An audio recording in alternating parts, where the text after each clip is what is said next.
Assalomu alaykum hurmatli ko'ruvchilar. Sharq Turkiston ovozining kundalik xabarlarini ko'rishinglarni qarshi olamiz.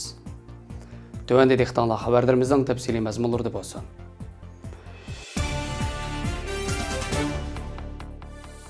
İkinci fevral günü nüfusluk axbarat organi bo'lgan Angliya BBC kanali Uyg'ur lager şahidi Tursunay Ziyavdin, Sayragül Savutbay, Qalbinur Sidiq, Gülzira Avulqan qatorliq lager şahidlarining guvohlik asosida Uyg'ur ayollarining lagerlarda sistemalik bosqinchilik va jinsiy zo'ravonlik uchrayotganligi haqida maxsus xabar tarqatib, xalqaro axborot sohasida zo'r g'ulg'ul qo'zg'ab qolmay, siyosat sohasidagilarning jiddiy andisini qo'zg'agan.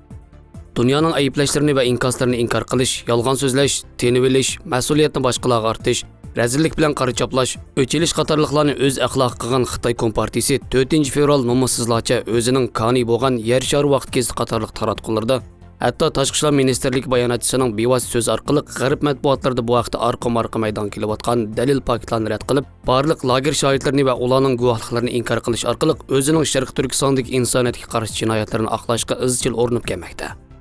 Yarışar vaqt kezdi Tursunay Ziyavdindan boshqa Sayragül Savutbay, Zumrat Tursun, Mehrigül Tursun, Qalbinur Sidiq, Gulbahar Jelilova qatorliq lager shohidlarining guvohliklarini yolg'onga chiqarib, Xitoy Tashqi ishlar ministerligi lager shohidlaridan boshqa Sharq Turkiston va Uyg'ur vaziyatini tadqiq qiluvchi chet ellik mutaxassislarga til tekkizib kelmoqda.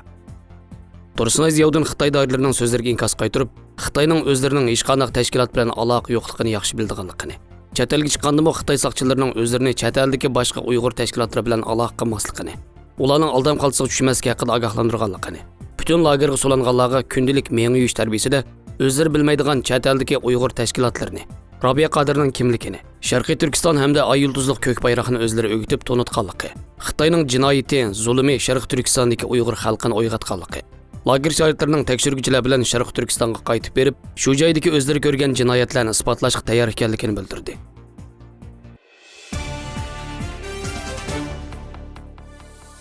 9-fevral seshanba kuni Angliya parlamentida ovoz qo'yilmoqchi bo'lgan Savdo qonunining irqiy qirg'inchilik munosabatli tuzitish kirgizish loyihasi ovoz qo'yilishidan bir kun burun hukumat tarafidan ovoz qo'yish shakli o'zgartirilgan. Mazkur qonun loyihasini sungan parlament a'zolari hukumatning kutilmagan yerdan bu loyihani boshqa to'nilmagan bir loyiha bilan birlikda ovoz qo'yishni o'rinlashtirishi, Savdo qonunining irqiy qirg'inchilik munosabatli tuzitish kirgizish loyihasining parlamentda ma'qullikdan o'tib ketishidan ansirganligidan deb qaragan. Bilimbo'rik gazeti, Muhofizachi gazeti, Reuters agentligi, BBC agentligi qatorliq xabar kanallarida orqa-orqadan e'lon qilgan maqolalarda Angliya parlamentida yuz bergan bu ahvolni siyosiy soxtapazlik va demokratiyani inkor qilganlik deb yozgan. Parlamentda bir turkum konservativ parlament a'zolari hukumatning taktikasini tanqid qilgan. Angliyada Uyg'urlarni qo'llash harakatining bayroqdorlaridan biri bo'lgan konservativ parlament a'zolaridan Nusrat G'ani irqiy qirg'inchilik va insoniyatga qarshi jinoyatdagi mushundoq og'ir masalalarda parlamentda o'ynalayotgan o'yinlardan cho'chiganligini aytgan. İPAK'ning asosiy qurg'uvchilaridan biri bo'lgan Angliyadagi nopusliq parlament a'zosi Ian Duncan Simis afandimi hukumatning parlament tartibini bahona qilib demokratik saylangan avom palata a'zolarining Savdo qonunining irqiy qirg'inchilik tuzitish kirgizish loyihasiga ovoz berishiga to'sqinlik qildi deb norozilik bildirgan. Angliyadagi Uyg'urlarning advokat tashkilotining raisi advokat Michael Polak Angliya parlamentida yuz bergan yuqorqi ahvol haqida so'z qilib, parlamentda yuz bergan ahvolning absunarligi hukumat taraf burun o'zlari aytgan irqiy qirg'inchilik adliya hukm qiladigan masala. Parlamentning ishi emas degan gapining aksicha, irqiy qirg'inchilik qarori parlamentning ma'qulligidan o'tish kerak degan tartibni ko'tarib chiqqanligini, irqiy qirg'inchilik qarorini adliyaning berish kerakligini, chunki Jeneva ahdnomasiga asosan qonuniy jihatdan irqiy qirg'inchilik deb qaror qilingandan keyin ondan davlatlarning birlashib irqiy qirg'inchilikni to'xtatish va qirg'inchilik epag'anlarni jazolash mas'uliyati bo'lganligini, Avom palatasi qo'yiladigan bu loyihaga qarta hukumatning ilgarilik qilganligini, Savdo qonunining irqiy qirg'inchilik munosabatli tuzitish kirgizish loyihasini tayyorlagan parlament a'zolarining kelarki bir qancha hafta ichida mazkur loyihani qayta parlamentda ovoz qo'yishga tayyorlanganligini bildirgan.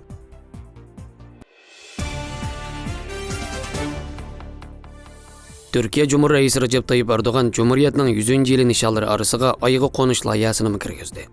Turkiyaning milliy olim programmasini to'ntish marosimida Cumhuriyet Reisi Recep Tayyip Erdoğan 100 yillar bo'yicha yer yuzida adolatning, axloqning va tinchlikning boshlamchisi bo'lgan madaniyatning olam bo'shlig'idagi safarga ishik izlayotganligini, milliy olim programmasida birinchi va eng muhim nishonning Cumhuriyetning 100-yili, ya'ni 2023-yilida oy bilan birinchi qatimliq uchirishni amalga oshirish ekanligini, 2023-yilning oxirida yer sharining orbitasiga qo'yib beradigan milliy va o'zgacha alohidalik ega raketa bilan oyga qo'nishni amalga oshiradiganligini bildirib, madaniyat jug'rofiyaning simvoli bo'lgan ay yulduzliq bayrog'ini oyga avatishning sharafini xalqqa taqdim qiladiganligini, Milliy olim programmasidagi oxirgi nishon bo'lsam, bir Turkiya fuqarosini oyga avatish ekanligini.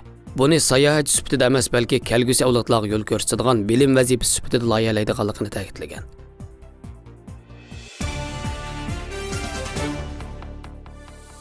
Tamaqni qiziqida yevermang. Qizil o'ngach rakiga giribdor bo'lishdan ehtiyot qiling.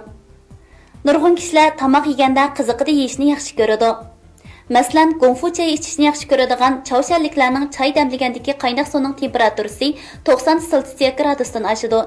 Statistika qilinishicha, Chavshan qizil o'ngach raki eng ko'p yuz beradigan 6 cho'ng rayonning biri ekan. Garchi qizil o'ngach raki irsiyat, haroq ichish qatorliq nurg'un omillar bilan munosabatli bo'lsa-mu, lekin Chavshan xalqining qiziqida gonfu choy ichish odati qizil o'ngach rakining paydo bo'lishi bilan munosabatli ekan.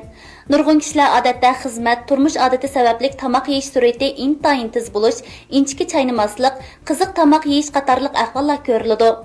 Alohida qiziq yemekliklarni yeganda nihoyat osonla qizil o'ngach shilliq pardasi zaxmlanadi. Takror qiziq yemekliklarni yeganda takror zaxmlanishni keltirib chiqarib qolmasdan, vaqt uzargan sari shilliq parda odatdagi yallig'lanishni keltirib chiqaradi. Hamda tadrijiy holda o'sish xarakterli kasallik o'zgarishiga taraqqiy qiladi. Undaqda qanday qilganda kundalik yemek-ichmakdan boshlab rak kasalining oldini olg'ili bo'ladi? Birinchi, tamoq yeganda eng yaxshisi bek qiziq bo'lib ketmaslik kerak. Odatda 40 selsius gradus atrofida bo'lsa bir qadar muvofiq. Ikkinchi, tamoqni bek tez yemaslik kerak. Tamoqni bek tez, bek qiziq yeganda qizil o'ngachga belgilik ziyon yetib qolmay, butkul hazm qilish sistemasiga mo ziyon yetkazadi. Aciz qizil o'ngach takror kuyib yaralangandan keyin yalliq yara qatorliq bir qator masalalar ko'riladi. Shunga yomon sifatlik o'sbiga nisbatan oldini olish intayin muhim.